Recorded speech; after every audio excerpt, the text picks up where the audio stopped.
Northern Montana, October 1883. There's a cabin that stands 17 miles north of Fort Benning that builders said shouldn't exist. Not because of its location, not because of its materials, but because of what it was attached to. The woman who built it faced ridicule. Neighbors called it shameful. An experienced mason said it would collapse before spring. But when winter arrived in earnest, 7 months of wind that didn't stop and cold that killed livestock in their stalls, that cabin became the warmest structure within 50 miles. What did Emma Harstead understand about heat that everyone else missed? Before we go further, hit that like button and subscribe, because every week I bring you real survival wisdom from people who had no choice but to get it right. And drop a comment telling me where you're watching from. Now let's see how one woman's desperate mistake became the most copied design in 3 counties. Emma Harstead wasn't a widow, but she might as well have been. Her husband, Nils, had left in August for railway work 200 miles south in Helena. The money was good, better than what their homestead could provide in its 3rd struggling year. He'd be back in spring, he said. Maybe sooner if the railroad pushed through fast. That left Emma, 32 years old, with 3 children under 10, 40 acres of Montana grassland, for milk cows, 2 plow horses, 20 chickens, and a cabin with a cracked foundation that leaked cold air like a sieve. She noticed it in early September. Frost on the inside of the window glass. A draft strong enough to move the curtain. Her youngest, Ingrid, coughing at night in a way that sounded too familiar. The same wet rattle that had taken Emma's sister's child 2 winters back in Oslo. The cabin had been built hastily in their first summer. Logs chinked with mud and grass. A fieldstone foundation that had shifted during the spring thaw. Gaps you could see daylight through if you knelt by the floor. It had been adequate for mild weather. But October was coming, and October in Montana meant the kind of cold that turned spit to ice before it hit the ground. Emma had $73 in a coffee tin. Nils had left her that much. It wasn't enough to hire a crew to rebuild the cabin properly. It wasn't enough to buy cut lumber from Fort Benning. It wasn't even enough to buy the amount of chinking material she'd need to seal every gap. She spent 2 weeks trying to make it work. Stuffed rags in the cracks. Piled dirt against the foundation. Moved the children's beds away from the outer walls. But on the morning of October 18th, she woke to find ice crystals on Ingrid's blanket. Inside the cabin, the first real cold hadn't even arrived yet. That afternoon, she stood between the cabin and the barn, staring at the 30 feet of open ground between them. Every trip to milk the cows meant cold air flooding into the house when she opened the door. Every armload of hay for the horses meant her children were alone and the fire was unattended. In deep winter, those trips happened 4, 5, 6 times a day. The barn was newer, tighter. Nils had built it the previous summer with proper attention, knowing their survival depended on keeping the livestock alive. Stone foundation, thick log walls, a loft packed with hay. And that's when the idea came, not as brilliance, but as simple math. If she built the new cabin sharing one wall with the barn, she'd save the cost and labor of an entire wall. The children could stay warm while she tended the animals. The livestock wouldn't freeze. And maybe she'd seen this in Norway, in her grandmother's farmstead. Maybe the heat from the animals would help. It wasn't genius. It was desperation with a Norwegian accent. By October 22nd, she'd started digging the foundation trench. Not for a new cabin, for an addition that shared 18 feet of wall with the barn's south side, right where the cattle stalls were. She didn't ask permission. There was no one to ask. The work took 3 weeks of dawn-to-dark labor that left Emma's hands cracked and bleeding. She tore down the worst section of the old cabin and salvaged every log she could. Dragged fieldstone from the creek bed, some of them so heavy she had to use the horses. Mixed mortar from clay, sand, and lime she'd bought on credit from the trading post. One of the few purchases she allowed herself. The shared wall would be stone, 18 inches thick. That was the foundation of everything. On the barn side, the cattle stalls remained as they were, 4 milk cows that generated heat just by breathing, by digesting, by existing. On the cabin side, she built the living space. One main room, 16 feet by 20 feet, with a sleeping loft above that extended over part of the barn's hay storage. The shared stone wall sat between the animals and her family. She coated the cabin side with 3 layers of lime wash to seal it, control moisture, and reflect heat. On the barn side, she left it bare, easier to clean, and the cows didn't care about aesthetics. But she didn't stop there. She built a connecting door, heavy oak with a leather seal, so she could reach the animals without going outside. Above the living space, she extended the sleeping loft directly over the hay storage area of the barn. 2 feet of packed hay sat above her children's heads, a blanket of dead air space that would trap rising heat and block the cold radiating down from the roof. The floor was elevated 8 inches off the ground on stone piers, creating an air gap underneath. She learned that from her father. Cold air is heavy. Let it sink below where you live.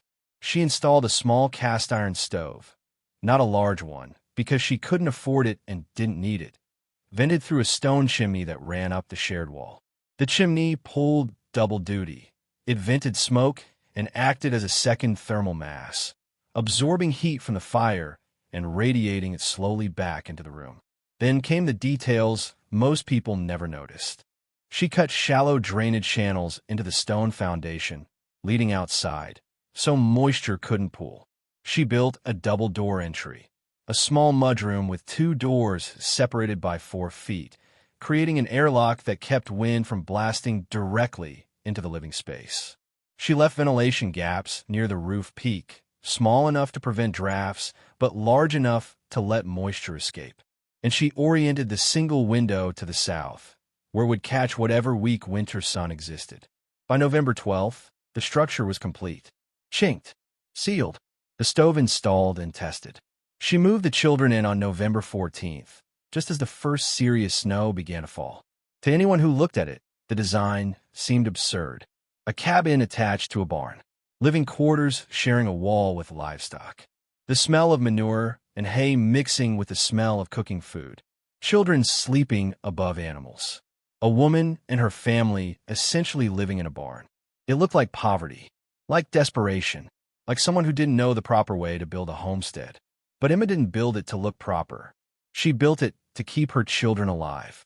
The first person to see it was Judith Cranich, whose homestead sat 3 miles east. She'd ridden over in mid-November to check on Emma, worried about the woman alone with small children. When she saw the structure, cabin and barn merged into one L-shaped building. Her face went carefully neutral. "It's practical," Judith said after a long pause. That was the kindest response Emma would get. By the time December arrived, word had spread through the scattered community around Fort Benton. A Norwegian woman, alone, had built herself a barn cabin, living with the animals. Too poor or too ignorant to know better. The women were the harshest, not to Emma's face. Frontier courtesy prevented that, but in quiet conversations at the trading post, at Sunday gatherings, in doorways when Emma wasn't present. Those poor children. It's not clean. She's raising them like animals. A proper woman would find another way. But it was Gustav Andersson, a Swedish carpenter with 20 years of Montana building experience, who delivered the technical verdict. He rode out in early December, ostensibly to offer help. Emma showed him the construction. He walked the perimeter, examined the shared wall, checked the chimney, tested the door seals. Then he stood in the cold wind and delivered his assessment.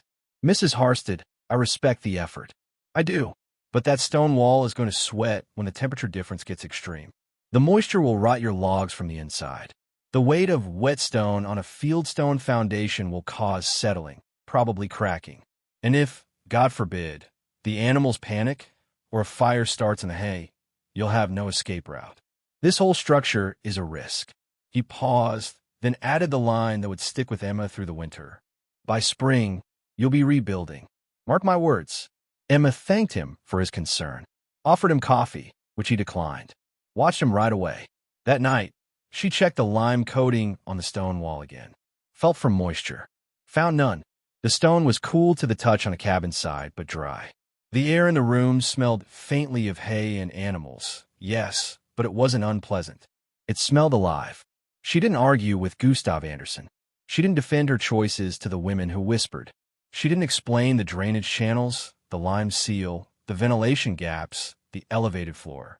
She just kept splitting firewood, kept the stove fed, kept her children warm, and waited for winter to speak for itself.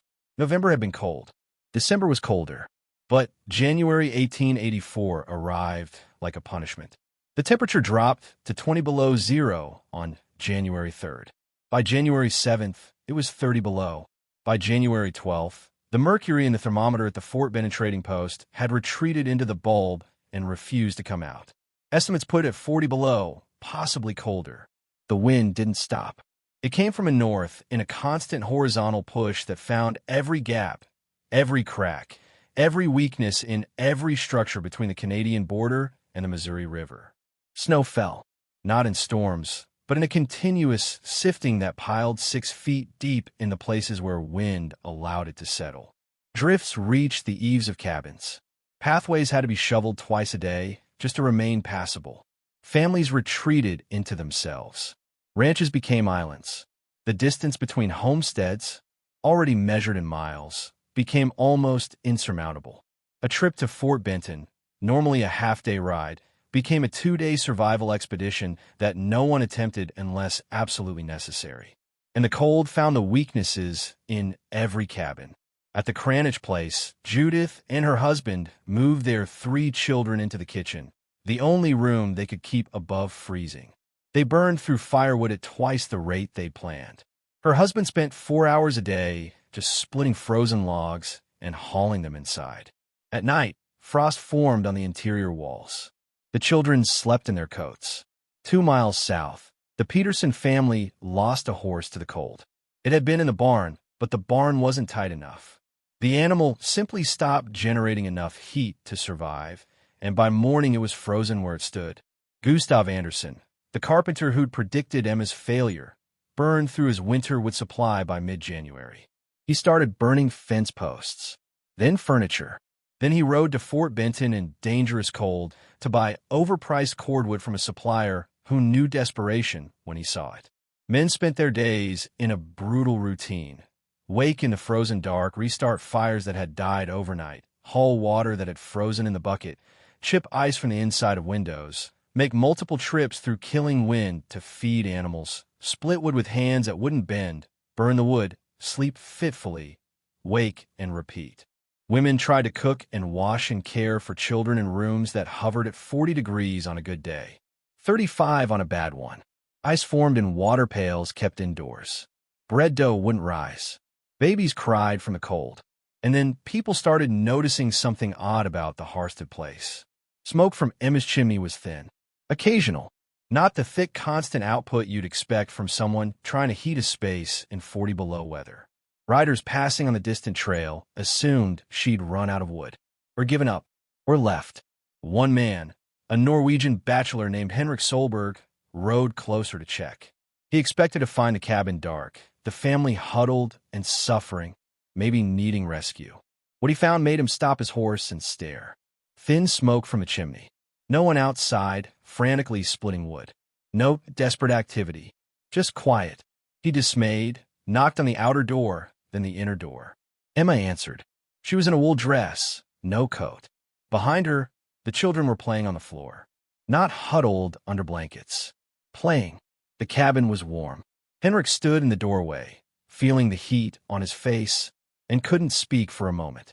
Mrs. Harsted, he finally said. Is everything all right? Emma smiled. We're fine, Mr. Solberg. Would you like coffee? Stay with me, because what happened next made the whole town go silent.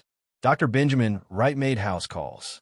It was part of the job in Frontier, Montana, where the nearest hospital was a week's travel away, and most medical care happened in kitchens and bedrooms.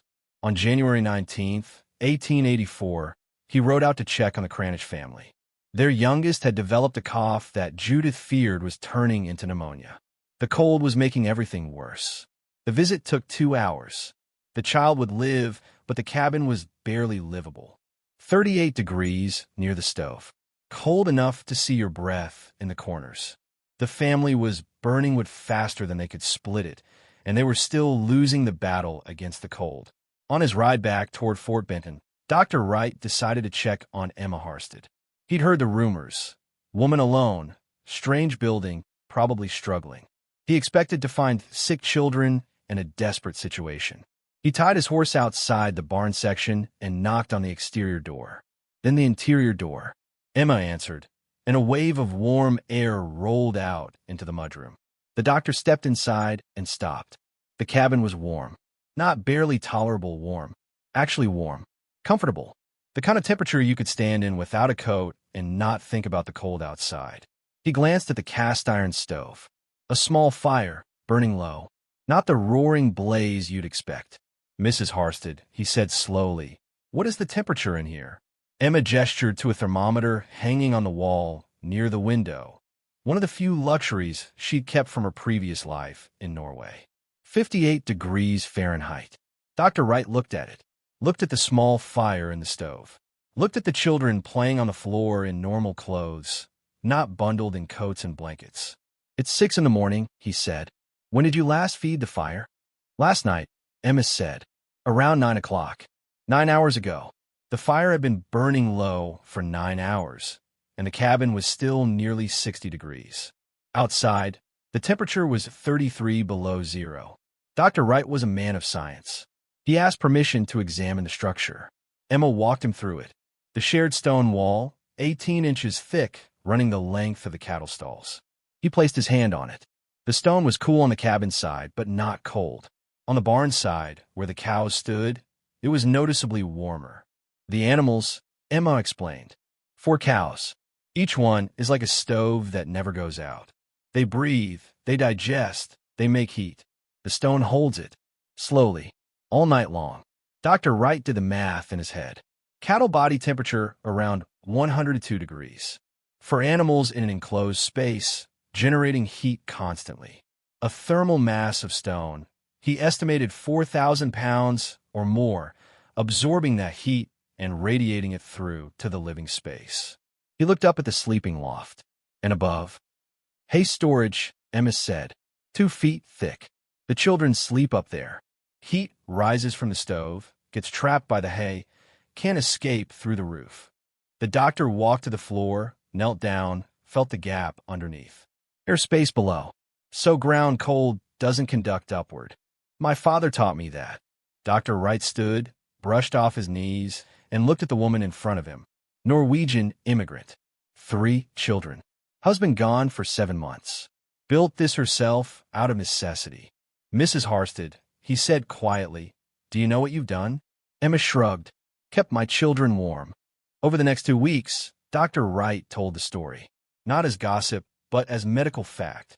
He'd been in a Harsted cabin. He'd seen the thermometer. He'd measured the temperature differential. 58 degrees inside.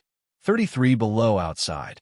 91 degrees of difference maintained with a fire that burned low and slow, fed once at night and once at dawn. He compared it to the other homesteads he'd visited. The Cranage place, 38 degrees with a roaring fire, would being consumed at twice the winter estimate. The Peterson place, 42 degrees, would supply dangerously low. Gustav Anderson's cabin, 45 degrees, and he'd already burned through his winter reserve and started on fence posts. The numbers were undeniable. Emma Harsted was using 40% less firewood than her neighbors. Her cabin maintained a higher temperature with a smaller stove and less frequent feeding. Her children were healthier. Her livestock were thriving. The cows were still producing milk in quantities that made no sense for deep winter. And the thing that had seemed most shameful, living attached to the barn, sharing space with animals, was the very thing that made it work. 4 milk cows, each generating approximately 1,500 BTU per hour just by existing. 24 hours a day, 7 days a week. Heat that would normally be wasted, trapped in a barn, now captured by 4,000 pounds of stone and slowly, steadily radiated into the living space. The stone wall wasn't sweating. It wasn't rotting the logs. It was doing exactly what Emma had intended, acting as a thermal battery, charged by biology, discharged into the space where her family slept. The manure composting in the stalls below generated additional background heat. Not much, but enough to matter. The hay insulation above blocked radiant cold from the roof. The elevated floor prevented ground cold from conducting upward. The double-door airlock stopped wind infiltration. The The south-facing window captured solar gain on the rare, clear days. Every detail worked together.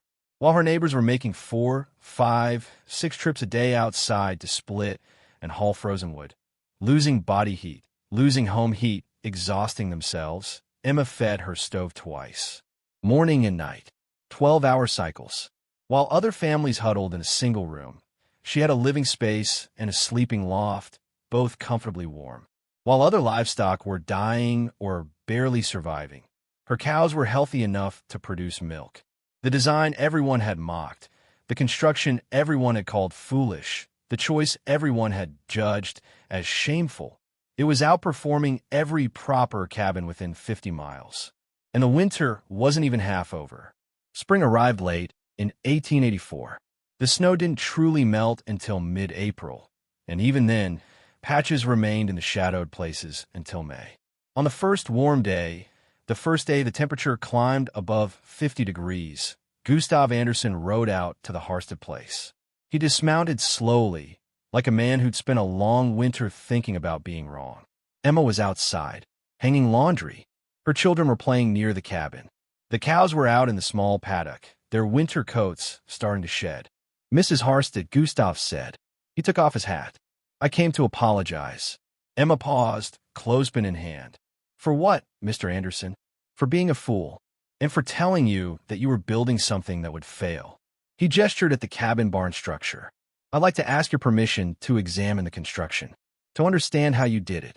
Emma considered him for a moment. Then she nodded. "Come inside." She showed him everything. The shared stone wall, still solid, no moisture damage, no rot. The drainage channels that had kept water from pooling. The lime coating that had sealed the stone on the cabin side. The ventilation gaps that had allowed moisture to escape. The thermal mass calculation she'd done in her head, based on watching her grandmother's farmstead in Norway, where humans and animals shared buildings for centuries. Gustav took notes, asked questions, measured thickness, checked joints. When he was done, he stood in the main room and looked around. "You saved your children's lives. You know that." "I kept them warm," Emma said. That was the job. By the summer of 1884, something quietly began to change. Henrik Solberg, the Norwegian bachelor who checked on Emma in January, started building his own place. He oriented his barn and cabin to share a wall, put the cattle stalls against the living quarters, used stone for thermal mass. The widow Jensen, whose husband had died the previous fall, rebuilt her drafty cabin with an attached livestock shed. Chickens and goats on one side of a thick wall, living space on the other. A family newly arrived from Sweden, the Lindgrens, built their homestead from scratch with the design already in mind. They went further than Emma had. They put the sleeping quarters directly above the animal stalls, with just a plank floor and ventilation between. By their first winter, they reported indoor temperatures in the mid-60s with minimal wood consumption. No one called it the Harsted method or gave it an official name. It spread the way practical knowledge spreads on the frontier, quietly, person to person, through observation and survival instinct. By the winter of 1885, 11 homesteads within 30 miles of Fort Benning had incorporated some version of barn cabin integration. Some used cattle, some used horses or sheep. Some added root cellars below the living space for additional thermal mass and food storage. Some extended the concept with chicken coops and pig sheds. Each family adapted the core principle to their needs, their resources, their livestock. But the principle remained the same. Don't fight the cold with fire alone. Work with biology. Capture waste heat. Use thermal mass. Insulate intelligently. Build with the wisdom that Northern Europeans had developed over centuries of brutal winters. In 1886, a Montana homesteader's guide published in Helena included a section on integrated livestock housing for extreme climates.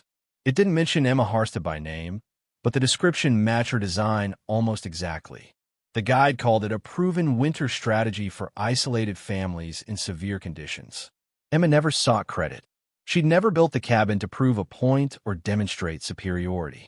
She'd built it because October was coming, her children needed warmth, and she had $73 and the memory of her grandmother's farmstead in Norway.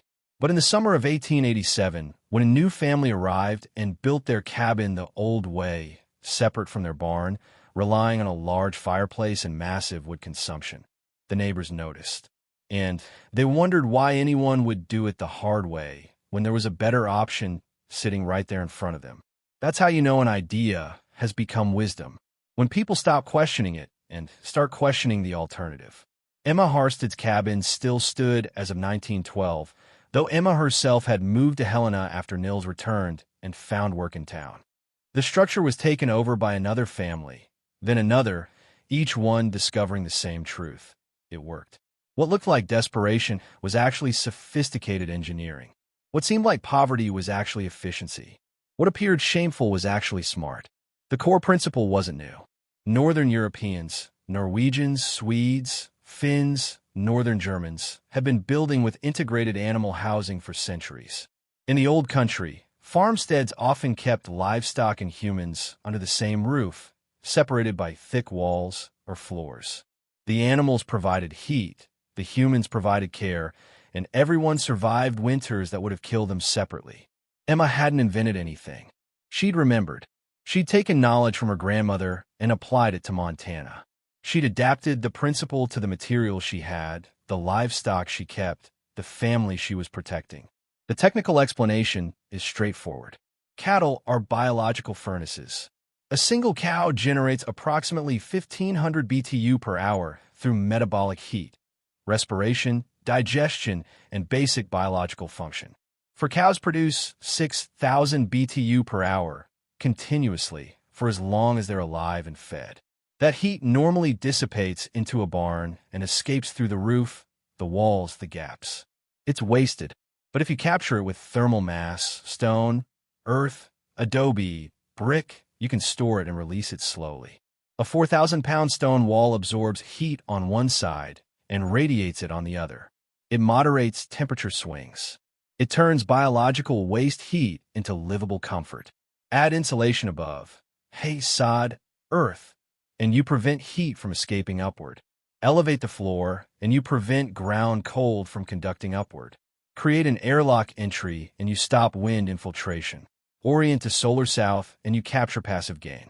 Stack these strategies together, and you build a system that doesn't rely on burning wood to fight the cold. You work with thermodynamics instead of against them. Emma's cabin maintained 58 degrees with a fire that burned low and slow because it wasn't the only heat source. The animals were the primary furnace. The stone was the battery. The hay was the insulation. The fire was just supplemental. That's the lesson. Frontier survival wasn't about toughness or endurance or suffering through the cold. It was about observation, adaptation, and applied physics. The people who survived weren't necessarily the strongest. They were the ones who paid attention to what worked. Emma paid attention. She saw that her grandmother's farmstead in Norway kept humans and animals together. She understood that body heat was heat. She recognized that stone holds temperature. She remembered that insulation works in both directions.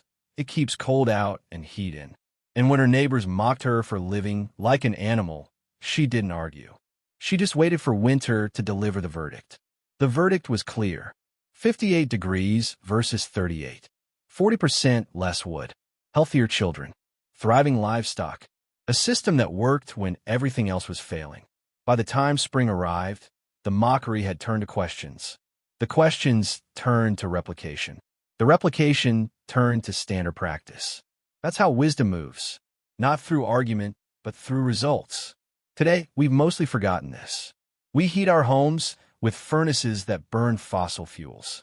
We separate our living spaces from anything that might smell like biology. We build walls that don't store heat, just block wind. We've traded efficiency for comfort and thermal mass for convenience. But the principles Emma used are still true. Thermal mass still moderates temperature. Biological heat is still heat. Insulation still works. Physics hasn't changed. What changed is that we stopped needing to pay attention. We have cheap energy and powerful furnaces and insulation from a factory. We can brute force our way through winter without thinking about it. Emma didn't have that option. She had to think. She had to remember. She had to build something that worked with the resources she had and the knowledge she carried.